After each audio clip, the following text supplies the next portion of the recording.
I should be dead right now. And honestly, I still don't know why I'm not. This is the story of how my roommate's twin tried to murder me, and I didn't even know she existed until it was almost too late. I'm Sinister Recounts, where dark stories come to light. And tonight, you will not sleep after hearing this. Stick with me to the end. Trust me. Let me start by introducing you to Emma. Emma was my roommate at UCLA, the University of California, Los Angeles. She was studying biology, always had her nose in textbooks, super quiet. The kind of roommate you barely notice because she respects your space, and you respect hers. We'd been living together for about 6 months without any real issues. Sure, she was a bit strange.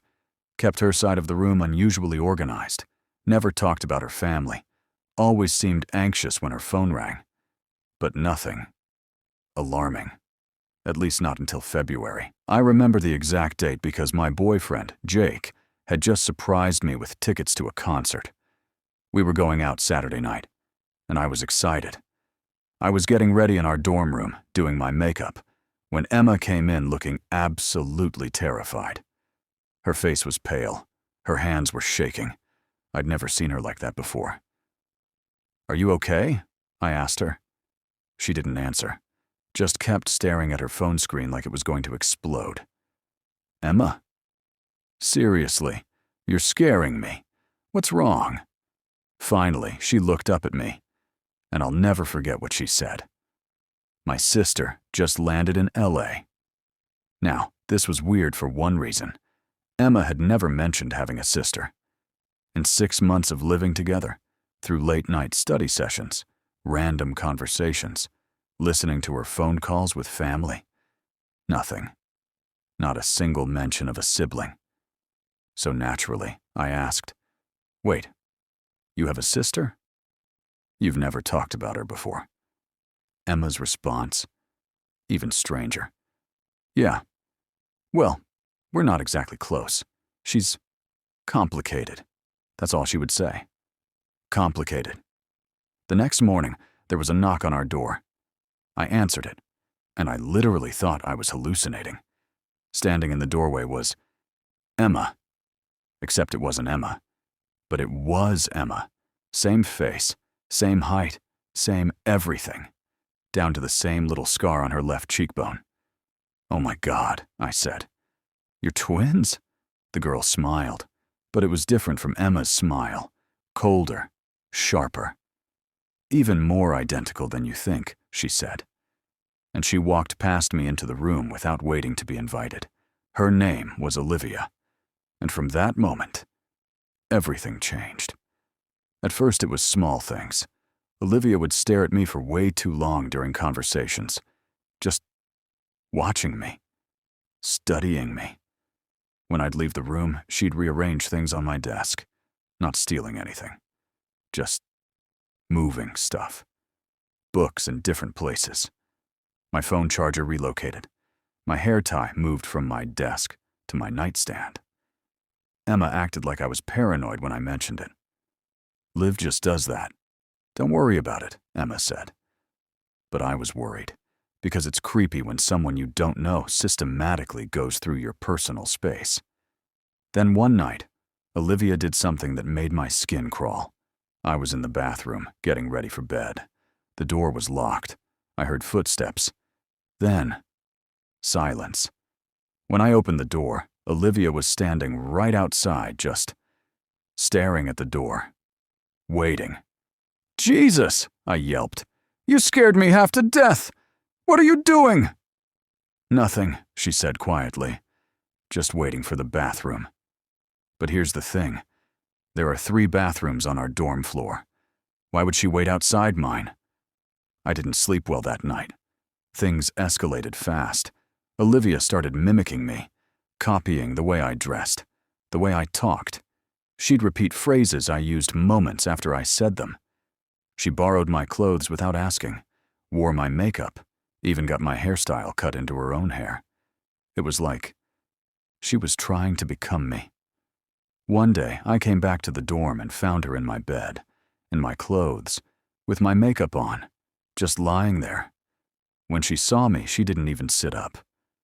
"Oh," she said casually, "just resting." "Your bed is more comfortable than Emma's." I was absolutely freaked out.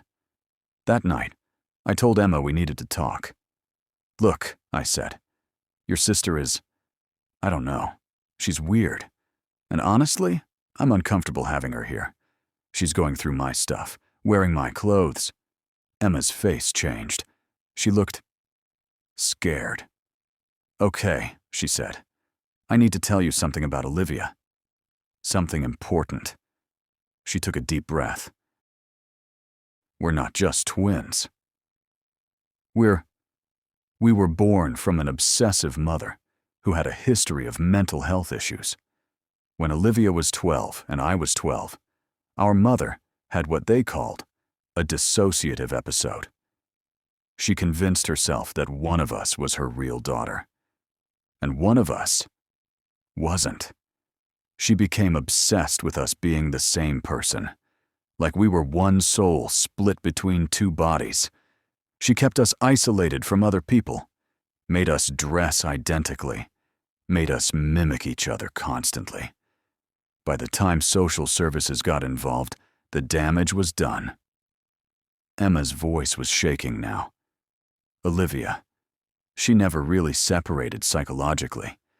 She still sometimes believes that she's supposed to be me, or that we're supposed to be one person. She's been in and out of psychiatric treatment for years. I thought she was getting better. That's why I finally tried to have a relationship with her. But she's never been stable. And there have been incidents." "What kind of incidents?" I asked. Emma wouldn't make eye contact. She's hurt people before. People she perceived as threatening our bond. People who got close to me." Emma looked directly at me. "Like boyfriends." My blood went ice cold. "We need to get her out of this dorm." Tonight, we told Olivia she needed to leave. Told her it wasn't working out. Told her she should go back home. She took it. Surprisingly well. Too well, actually. She just nodded, packed a bag, and said she'd stay with a friend for the night before heading to the airport the next morning. Emma seemed relieved. I felt cautiously optimistic. Then Jake called. "Hey, I'm outside your dorm," he said. "Come down?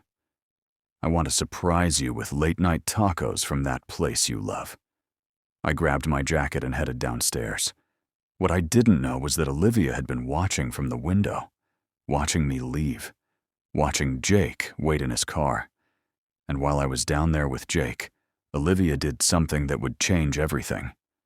She went into Emma's closet. She found a yellow jacket that looked almost identical to the one I was wearing.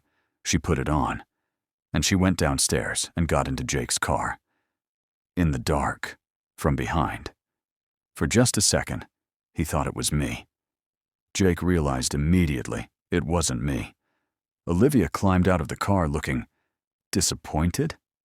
Angry? "Where's Sarah?" Jake asked, confused. Olivia smiled that cold smile again. "She's going to be with me now." She always was, just in the wrong body. Jake said he felt a chill run down his spine. He told Olivia to get away from him and texted me immediately. I came back upstairs, utterly confused about what Jake was talking about. He pulled me aside and told me what happened. I felt sick. But here's where it gets truly terrifying. We went back to the dorm room to tell Emma. The door was locked from the inside. When Emma opened it, she was pale, shaking. "Where's Olivia?" she asked urgently. "We don't know," I said. "She tried to get in Jake's car. She seemed to think." I didn't finish that sentence because Emma grabbed my arm hard enough to hurt. "She's not here," Emma whispered, "but her bag is gone. And so is my knife. The knife she used for biology specimens. A real, sharp, surgical-grade blade. Emma's roommate, her twin, was somewhere on campus with a knife, apparently convinced she needed to eliminate me to be with Emma. We called campus security, called the police. They started searching the campus immediately. For 2 hours, I couldn't stop shaking. 2 hours of not knowing where she was. 2 hours of imagining the worst. The police found her eventually, sitting in the campus library at 2 a.m., the knife on the table in front of her, just staring at nothing. When they tried to apprehend her, she didn't fight. She didn't resist. She just kept asking, "Is Sarah still here? I need to make sure. I need to make sure we can be complete." She was arrested, took a psychiatric evaluation. They found that she'd stopped taking her medication 3 months ago. The hospital assigned her a permanent psychiatric care facility. And Emma? Emma transferred to a different university that next semester. The last I heard, she changed her number and moved away. I don't blame her. How do you recover from knowing your own twin wanted to kill your roommate? Olivia was never actually violent toward me directly. She never attacked me or threatened me face to face.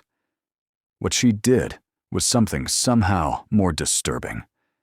She tried to become me. She studied me, mimicked me, wore my clothes, got my hair cut, took my place in that car, all while planning something. Because even if Jake hadn't recognized the difference, even if I hadn't been downstairs, what would have happened when she came back upstairs in my jacket? I think about that a lot. The scariest part of this story isn't that Olivia was mentally ill. It's that she was so convincing, so good at pretending, so patient. She waited. She watched. She planned. And it took just one moment of vigilance, Jake texting me immediately, to stop something terrible. If he'd been confused for just a few more seconds, if I'd been upstairs, if Emma hadn't noticed the knife was gone, the outcome would have been completely different. Olivia is still in that psychiatric facility. As far as I know, she's medicated now. Stable, they say. But every time I hear about a missing person, or a violent crime involving twins, or identical individuals, I think about that night. I think about how close I came to not being here to tell this story. And I'm reminded that sometimes the scariest people aren't the ones who look monstrous. They're the ones who look exactly like someone you trust. If you made it this far, thank you for staying with me. This story still gives me nightmares. If you have a similar experience, if you've encountered someone disturbing, someone who seemed off, please share it in the comments. I read every single one. And who knows? Your story might be featured in our next video. Don't forget to subscribe to Sinister Recounts and turn on those notifications. Until next time, stay safe. And remember, sometimes the monsters are closer than you think. This has been Sinister Recounts, where dark stories come to light.